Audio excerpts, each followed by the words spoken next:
야곱에 대해서 한번 다시 생각을 해보겠습니다. 우리가 잘 알고 있는 성경에 가장 잘 알고 있는 인물 가운데 하나, 야곱. 야곱하면 제가 어떤 말씀 드릴지도 이제 머릿속에 그려지실 텐데, 야곱에 대해서.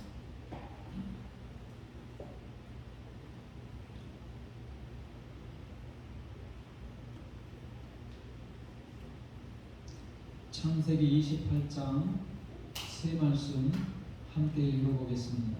시작. 야곱이 브에르사바에서 떠나 하란으로 향하여 가더니 한 곳에 이르러는 해가 지자 거기서 유숙해 보고 그곳에 한 돌을 취하여 베게 하고 거기 누워 자더니 꿈에 본즉 사다리가 땅 위에 섰는데 그 꼭대기가 하늘에 닿았고 또 본즉 하나님의 사자가 그 위에서 오르락 내리락 하고. 야곱의 신앙의 발전을 보면 위기와 함께 발전합니다. 삶의 엄청난 위기를 극복하고 그것을 결과적으로 신앙의 발전으로 이어갔습니다. 고난은 기회입니다. 난 왜 이렇게 어려운 일이 있나? 신앙에 성숙할 수 있는 기회. 야곱의 공통점은 야곱은 첫 번째 삶의 위기가 집을 떠난 그때였습니다. 브에르사바에서 하란, 신부감을 구하라. 근데 현실은 도망가는 중이에요. 목숨 걸고 도망가는 중입니다. 근데 밤이 돼서 가는 중에 돌베개하고 자는 애 꿈을 꿔요. 유명한 꿈, 사닥다리가 나오는 꿈, 땅에서부터 하늘까지 이어진 꿈. 그 하늘에는 하나님이 서 계시고 천사들이 오르락내리락 거리는 꿈. 저는 여기에서 의문이 생겼어요. 야곱이 이 꿈을 우연히 꿨을까 아니면 하나님이 의도적으로 주셨을까? 하나님이 의도적으로 주셨죠. 그러면 왜 야곱에게만 이런 꿈을 주셨을까? 우리한테는 왜 이런 꿈, 여러분 이런 꿈 비슷한 꿈 꿔보셨어요? 그런데 야곱의 저기 설교 단상에 서기 전에도 사닥다리가 옆에 있는 것처럼 제가 손을 한번 휘저었어요. 하나님 나와 함께 계시다. 맞아요. 야곱의 꿈이 우리의 꿈이에요. 그거를 알려주시기 위해서 성경에 기록이 있고, 성경에 기록되어 있는 건 전부 다 간접적인 우리의 경험이 될 수 있고 우리를 위해서 하나님이 주신 것이에요. 우리 곁에는 언제나 사다리가 있어요. 아무리 절망적인 순간에도 사다리가 있어요. 믿음으로 만져보세요. 그런데 야곱에 대해만 왜 주셨을까? 물론 이제 믿음으로 우리에게도 주신 것, 그게 정답이에요. 여러분 우연히 꾼 꿈 아니에요. 야곱은 그 밤에 잠들기 전에 부조와 선지자에 보면 기도를 드렸어요. 하나님이 나를 내 죄 때문에 나를 버리지 않으셨다는 증거를 내게 보여달라고 기도를 드렸어요. 나를 버리지 않으셨다는 증거를 보여주세요. 그래서 보여주신 게 뭐예요? 꿈이에요. 여러분 이거를 주목해야 돼요. 야곱과 우리는 어디에서부터 차이가 나는가? 야곱은 절박한 가운데에서 기도를 드렸고 그 기도의 응답으로 이 꿈을 꾼 겁니다. 절박했어요. 가족과 완전히 단절되는 것도 두렵지. 형한테 잡히면 걸리면 죽는 거예요. 두렵죠. 그런데 그 가운데서도 제일 두려운 거는 내 죄 때문에 하나님 나를 버리신 게 아니라 두려웠어요. 그래서 그날 밤에 다른 모든 건 제쳐두고 하나님이 나를 버리지 않으셨다는 증거 좀 보여달라. 정말 절박한 가운데서 위기 가운데에서 기도를 드리는 거예요. 그래서 하나님이 꿈 주신 거예요. 오늘 우리는 왜 삶의 변화가 없을까? 좀 신앙의 어떤 발전, 성숙해지는 이 경험이 없을까? 절박한 것이. 위기의식이 없어요. 간절하게 하나님께 구하는 게 없어요. 라오디게아 교회의 문제가 핵심 문제가 뭐예요? 불과하여 부족함이 없다는 거예요. 절박한 게 없어요. 오늘날 우리 신앙생활하는 거 보세요. 절박한 게 없어요. 어려운 게 없어요. 위기의식이 없어요. 그러니까 간절하게 하나님께 구하는 것도 없어요. 그래서 라오디게아 교회에 보낸 권면의 시작부터 예수님이 뭐라고 하셨어요? 이렇게 뜨뜻미지근하면 도하여 내치겠다는 게 첫 번째 기별이었어요. 위기의식을 가지라는 거예요. 도하여 내치시게. 절박해야 됩니다. 간절하게 구하는 게 없으면 얻는 것도 없어요. 발전도 없어요. 여기서부터 야곱과 우리는 차이가 나는 겁니다. 우리는 삶에 절박함을 가져야 돼요. 최소한 우리의 생활 가운데 절박한 게 없으면 영적인 부분에서는 절박함을 느껴야 돼요. 이렇게 뜨뜻미지근하다가는 도하여 내치시겠다는 예수님의 그 권면이 나를 향한 기별이라는 것을 우리가 받아들이고 변화될 필요를 느끼게 됩니다. 그런 사람에게 하나님은 이런 꿈을 주신 것입니다. 꿈에서 야곱이 가장 인상적으로 봤을 게 뭐였을까요? 사다리, 그렇죠? 자기 바로 옆에 땅에서부터 사다리가 하늘에 서 있는데 그 위에는 사다리 끝에는 하나님이 서 계셨고 천사들이 오르락내리락 거렸어요. 그리고 하나님 서 계신 하나님께서 약속의 말씀 보호해 주시고 인도해 주시겠다. 그 약속의 말씀을 들었어요. 꿈에서 깬 다음에 제일 먼저 한 말이 뭐예요? 여호와께서 과연 여기 계시는 것을 내가 알지 못하는도다. 여호와 나를 버려두시고 멀리 떠나 계신 줄로 생각을 해왔는데 여호와께서 과연 여기 계시고 내가 알지 못하였도다. 여러분, 이 사다리가 뭘 의미해요? 예수님 상징합니다. 예수님께서 하나님과 연결된 삶을 살 수 있도록 길을 열어주셨어요. 어떤 절망적인 상황 가운데서도 하나님은 우리를 버려두지 않으신다는 것을 의미합니다. 잘 기억하세요. 어떤 절망적인 상황에서 우리 곁에는 언제나 사랑이 있습니다. 내 곁에서부터 하나님까지 이 연결된 사랑이 있습니다.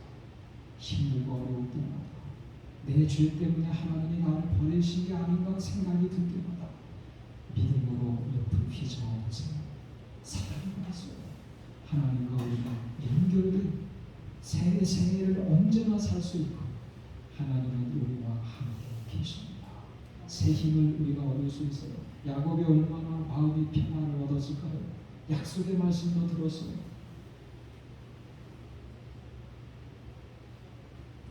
이분은 그 신문에서 이렇게 홍순재라는 분인데 컨설팅 회사 사장님.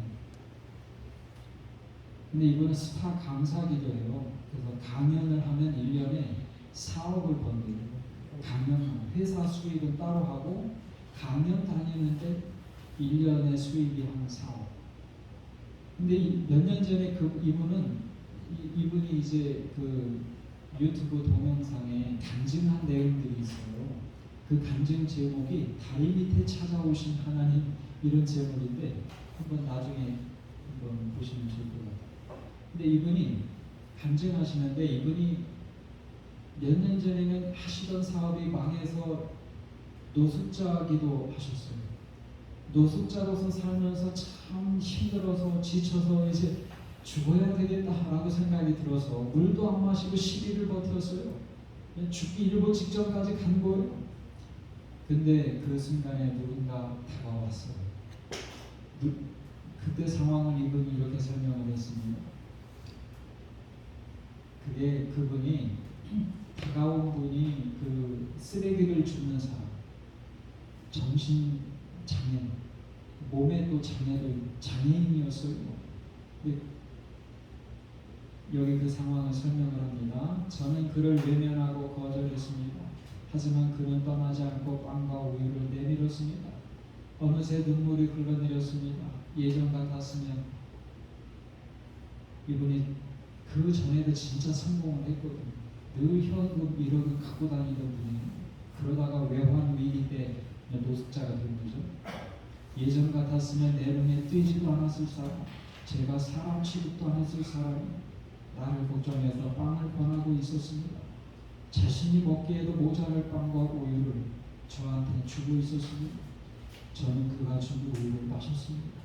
저는 그와의 만남으로 새로운 결심을 했습니다. 집으로 돌아가자. 이분이 교회로 인도해 주셨어요. 이 정신이 장애 있는 분이 교회로 들어갔어요. 그 교회에서 기도를 드렸어요. 7살 때 만난 하나님, 저를 다시 만나 주세요. 이렇게 8시간 동안 기도를 드렸는데 하나님과 1대1로 만나는 경험을 가져. 그래서 마음의 평안을 찾고 재기할 힘을 얻게 된다. 이렇게 간증의 소개를 합니다. 여러분, 이 제목이 뭐예요? 다리 밑에 다 포기하고 죽기를 작정하고 있는 그때 한 정신장애자를 도와주셨어요. 하나님은 살아계심을 보고 다리 밑에 찾아오시니까 이라고 소개를 합니다. 이게 야곱의 경험이었어요. 가장 절망적인 상황에서 자기의 죄 때문에 이 하나님이 나를 버리시지 않았을까라는 그 생각 가운데에서 하나님께 기도드렸을 때 그 꿈 꾸었어요. 우리 곁에는 언제나 사다리가 있습니다. 하늘의 하나님과 우리를 연결하는 사다리가 언제나 우리 곁에 있어요. 어떤 절망적인 상황에서도 하나님이 우리와 함께 계시고 우리를 버리지 않으신다는 것 생각을 하시고 새 힘을 얻게 되시기 바랍니다. 네. 저도 힘을 잃을 때가 있어요. 그럴 때마다 사다리를 생각을 하시기 바랍니다. 두 번째도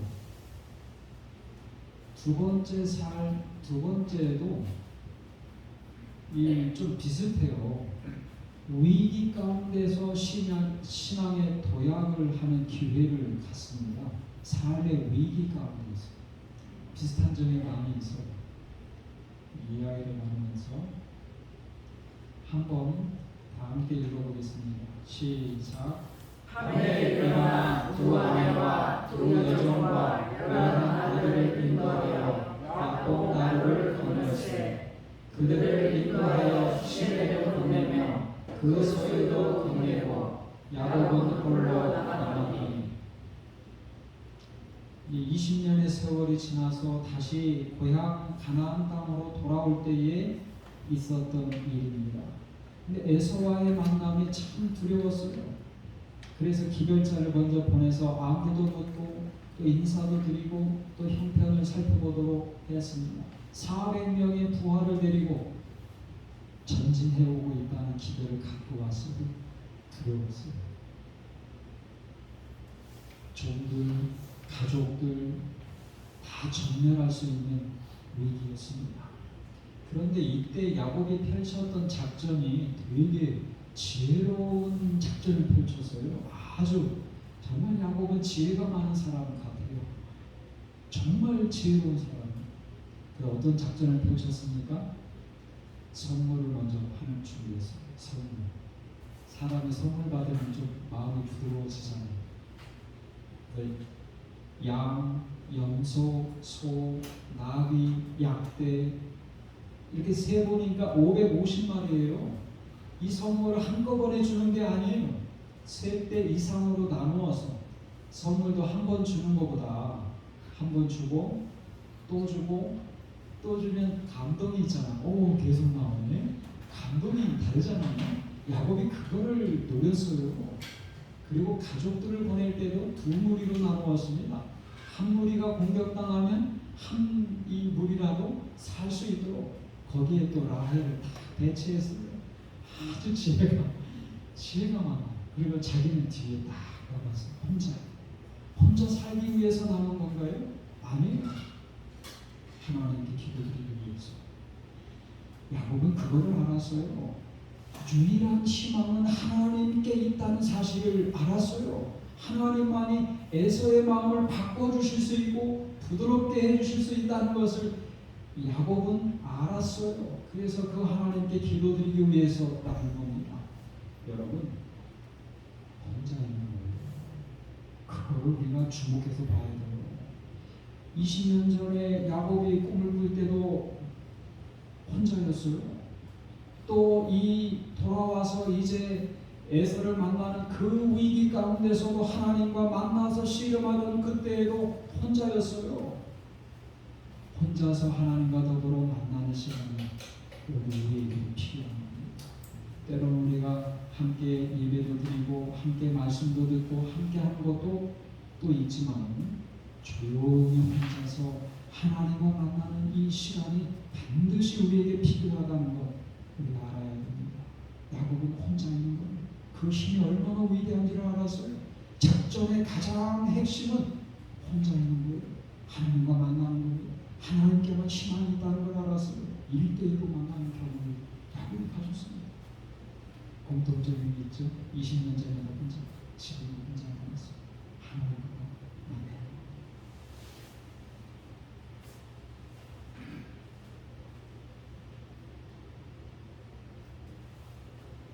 드디어 이제 이 야곱의 씨름, 하나님과 더불어 씨름하는 내용이 나오는 기니까 제가 설명을 드리겠습니다. 처음에는 야곱이 강도와 싸우는 줄 알았어요. 어차피 거기에서 만날 수 있는, 그 밤에 만날 수 있는 사람은 좀 질이 나쁜 사람인 걸 예상할 수 있잖아요. 강도인 줄 알고 살기 위해서 씨름을 시작을 했습니다. 근데 하다 보니까 그 상대가 누군지를 이제 알겠는 거예요. 음성 자체가 신적인 음성이잖아요. 환도뼈를 쳤다고 했는데 부조화 선지자에 보면 손가락을 댄 거였어요. 그런데 환도뼈가 나왔어요. 이분은 인간이 아니라는 것을 이제 확실하게 알게 됩니다. 하나님이셨어요. 대화가 됩니다. 날이 새려하니 나로 가게 하라. 그랬더니 야곱이 당신이 내게 축복하지 아니하면 가게 하지 아니하겠나이다. 축복하지 아니하면.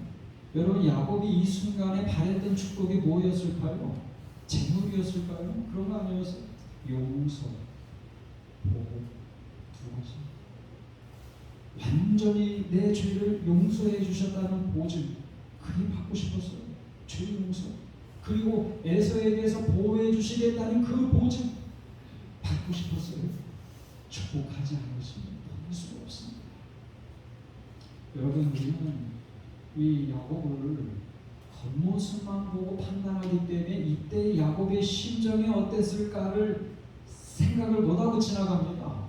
화입 부인은 이 순간을 놓치지 않았어요. 이때의 야곱의 심정이 어땠을까? 세 단어로 설명하셨어요. 이때 야곱의 심정: 겸손, 회개, 자기 포기. 이 세 단어는 야곱이 얼마나 신앙의 높은 경지까지 자랐는지를 보여주는 단면이에요. 야곱은 달라졌어요. 새 사람이 됐어요. 겸손, 회개, 자기 포기가 그대로 보여준 게 이 씨름이에요. 전에는 어땠어요? 하나님이 축복해 주신다고 약속을 주시면 그거를 자기 힘으로 쟁취하는 걸로 생각을 했어요. 기다리지 못했어요. 축복을 약속해 주셨는데도 기다리기만 하면 되는데 자기 힘과 지혜와 노력과 수단과 방법도 가리지 않고 쟁취하는 걸로 여겼어요. 근데 달라졌어요. 겸손, 회개, 자기.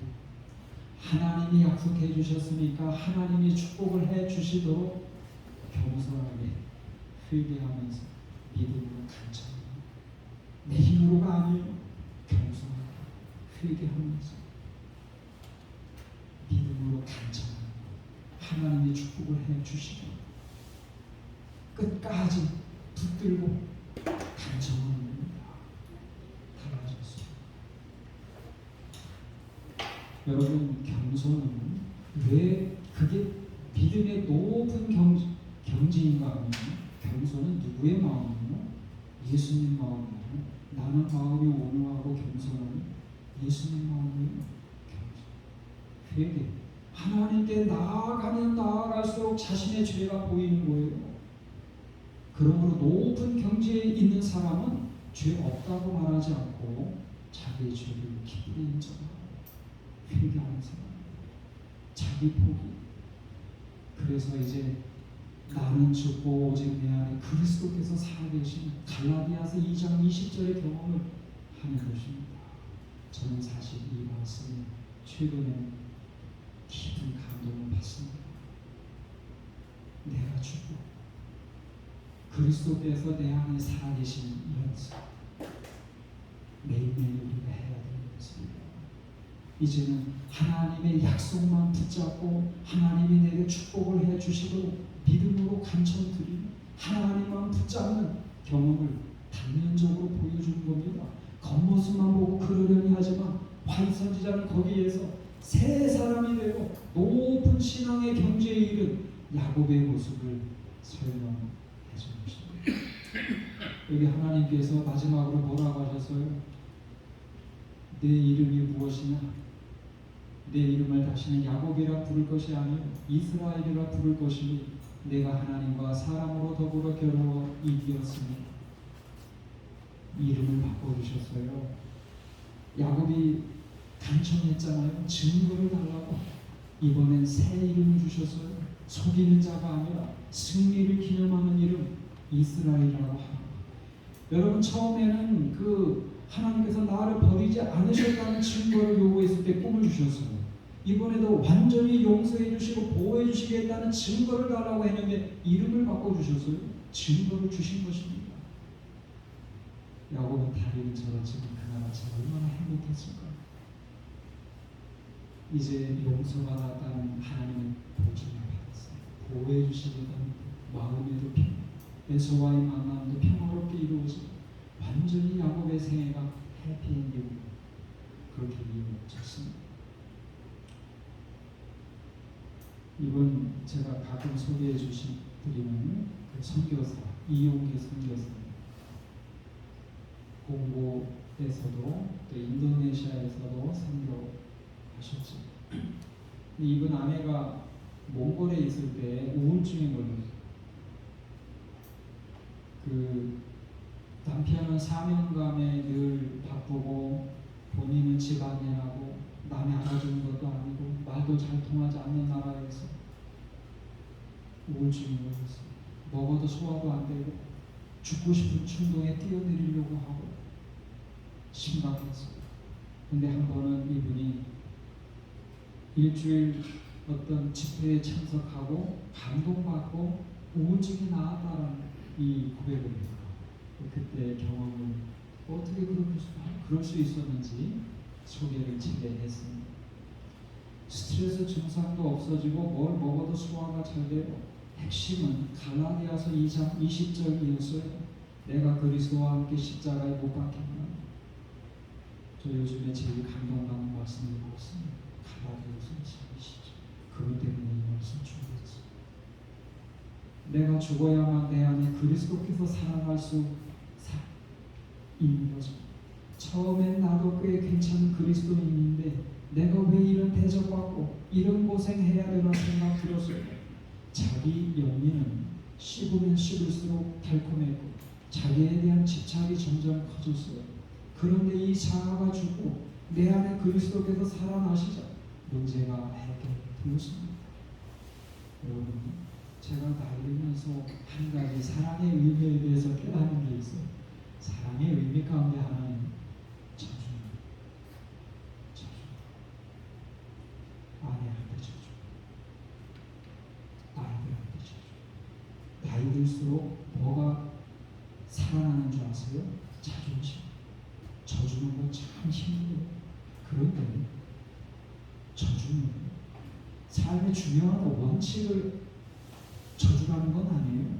근데 져주면 자존심을 꺾고 져주면 마음이 편해지죠. 인간관계가 훨씬 좋아져요. 그게 사랑의 의미입니다. 하나님이 져주셨다기보다는 그 간청을 들어주셨어요. 야곱도 하나님을 사랑했어요. 저도였어요. 전에는 자기 뜻대로 살아왔고 수단과 방법도 가리지 않는데 자기 포기가 되는 거예요. 하나님의 약속만 붙잡고 하나님께서 자신에게 축복해 주시도록 겸손한 회개하는 마음으로 자기 포기하는 마음으로 붙들었어요. 믿음으로 간청했어요. 하나님이 축복해 주세요. 수단과 방법, 자기의 수단과 방법이 아니에요. 붙잡았어요. 자기 포기를 했어요. 이게 그리스도인 신앙생활의 핵심입니다. 가장 높은 신앙의 경지고 내가 죽어야 그리스도께서 내 안에 사실 수 있어요. 그리스도께서 내 안에 사셔야 온전한 그리스도인이 되는 것입니다. 모든 경지가 그거예요.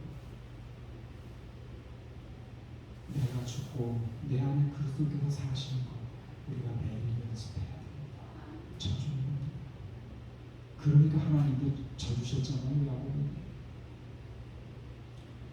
야곱처럼 가장 절망적인 순간에 우리 곁에 언제나 사닥다리가 있다는 것 기억하시고 또 우리가 자기를 포기하고 하나님의 약속을 굳게 붙잡고 하나님께서 내게 축복해 주시도록 믿음으로 간청해서 오늘 우리도 승리하는 성도들이 되시기를 바라면서 말씀을 마치겠습니다. 아멘.